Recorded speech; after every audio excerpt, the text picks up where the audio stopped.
అండి welcome to Meenakshi creatives. నేను మీ మీనాక్షి రాజశేఖర్ని. ఇవాళ టమాటా ఉడుకు పచ్చడి ఎలా చెయ్యాలో మనం ఈ వీడియోలో చూపిస్తాను. చూడండి. ఇలాగా అన్ని టమాటాలు తీసుకుని చక్కగా ఎర్రగా పండినవి తీసుకుని కడిగేసి చక్కగా క్లాత్ పెట్టి తుడిచేసి పక్కన పెట్టుకున్నాను. దీన్ని ఇప్పుడు ముక్కలు కట్ చేసి మీకు చూపిస్తాను. ఇలాగా ముక్కలన్నీ మనం కట్ చేసుకుని, నేను వెరైటీగా చేద్దాము ఈసారి అని ఎప్పుడు ఈ ముక్కలు ఉడకబెడుతూ ఉండేదాన్ని. ముక్కలు ఉడకబెట్టడం కాదండి, ఇవాళ ఇవన్నీ ఎలా చేస్తానో మీకు చూపిస్తాను. ఈ ముక్కల్ని మనం, ఇవి కిలో పళ్ళు అండి. కిలో పళ్ళుకి ఇలాగ మనం ఇందులోనే ఉప్పు పసుపు అన్నీ వేసుకుందాం. కిలో పళ్ళకి ఈ మాత్రం చింతపండు అండి, ఎక్కువ అక్కర్లేదండి, మళ్ళీ పులుపు ఎక్కువైపోతుంది. ఇదిగా ఉన్నాయి కదా. అలాగనే పసుపు ఉప్పు సాల్ట్ వేసుకునే వాళ్ళు ఇది వేసుకోవచ్చండి, ఏంటిది కల్లులుప్పు కూడా వేసుకోవచ్చు. దీన్ని ఇప్పుడు మిక్సీ పట్టేసుకుందాం. ఇలా మిక్సీ అయిన దాన్ని మనం ఒక బౌల్లోకి తీసుకుందాం. చూస్తున్నారు కదా, ఇవి ఉన్నవి కూడా మిక్సీ చేసేస్తాం. అంత మెత్తగా కాకుండా ఇలా కొంచెం కొంచెం ముక్కలు ఉంటాయి చూసారా, ఇలా ముక్కలు ఉన్నట్టుగా చేసుకుంటే బాగుంటుందండి పచ్చడి. దీన్ని కూడా ఈ బౌల్లోకి ట్రాన్స్ఫర్ చేసుకుందాం. ఇప్పుడు స్టవ్ వెలిగించి స్టవ్ మీద ఒక దళసరి మూకుడు పెట్టుకుందామండి. ఇలాగా బాణీ పెట్టాను. ఇప్పుడు దీంట్లో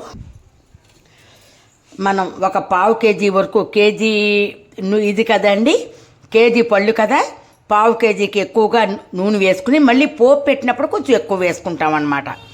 ఇలాగా నూనె వేసుకోవాలి. అంటే ఇప్పుడు తక్కువ వేసాను అన్నమాట, మళ్ళీ మనం ఉడుకు బాగా వచ్చాక మళ్ళీ వేసుకోవాలి. నేనైతే శనగ నూనె వేసానండి. శనగ నూనె అయితే పచ్చళ్ళకి బాగుంటుంది కదా, అందుకని వేసాను. అయిపోయింది కదా టమాటా పచ్చడి.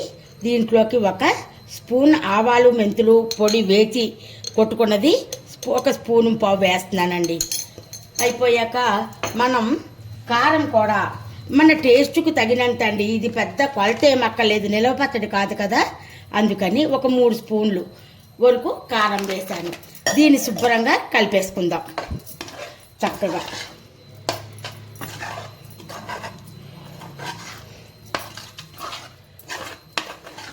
చూసారా ఎంత కలర్ఫుల్గా ఉందో, ఇంత చక్కగా ఉందన్నమాట. ఇప్పుడు దీనికి మనం పోపు పెట్టేసుకుందాం. దీన్ని పక్కన పెట్టుకుని ఇంకొక మూకుడు పెట్టి దాంతో పోపు పెట్టుకుందాం. స్టవ్ వెలిగించి మూకుడు పెడదాం. ఇప్పుడు దీంట్లో నూనె వేసుకుందాం. కొంచెం ఎక్కువ వేసుకుంటే బాగుంటుంది. వేసుకుని చూసారా, వెల్లుల్లిపాయలు ఇలా ముక్కలు చేసి పెట్టుకున్నాను అన్నమాట. ఆవాలు, మినప్పప్పు, జీలకర్ర,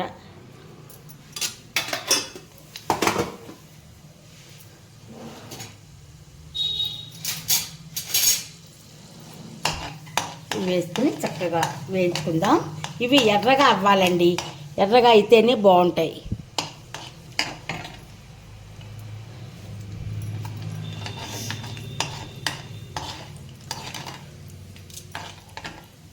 ఇప్పుడు దీంట్లో ఈ కట్ చేసుకున్న వెల్లుల్లిపాయ ముక్కలు కూడా వేసేసుకుందాం. అలాగనే ఇంగువ, మెయిన్ పచ్చళ్ళకి టేస్ట్ ఇంగువేనండి. పోపు ఇలా వేగిపోయింది, అంతకన్నా మాడితే అవి బాగుండవండి. ఇప్పుడు ఈ పక్కనే ఉన్న పచ్చట్లో వేసేస్తున్నాను చూడండి. అంటే ఇవి మరీ ఎక్కువ వేగిపోతే బాగుండవు కదా, అందుకోసమని.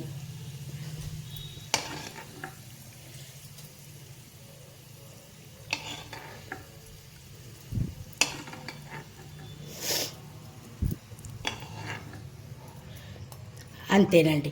ఇప్పుడు ఇది చల్లారాక మనం అందులో ఈ నూనె వేసుకుందాం. ఈ నూనె చల్లారిపోయింది. ఇప్పుడు మనం దీంట్లో వేసేసుకుంటున్నాం. వేసుకున్న తర్వాత దీన్ని ఒక్కసారి కలిపేద్దామండి. అంతే, టమాటా పచ్చడి రెడీ అయిపోయిందండి. ఈ వీడియో కనుక మీకు నచ్చినట్టయితే లైక్ చేసి షేర్ చేసి కామెంట్ చేయండి. మీ లైక్ మా వీడియోను కొంచెమైనా ముందుకు తీసుకెళ్తుంది. అంచేత లైక్ మాత్రం కంపల్సరీగా చెయ్యండి. ఇదండి, ఇది కొంచెం చల్లారాక నేను బాటిల్లోకి తీస్తాను.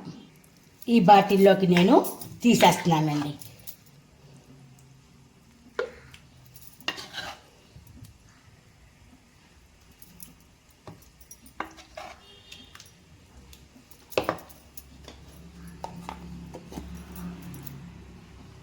అంతేనండి, చూసారా టమాటా పచ్చడి రెడీ అయిపోయింది.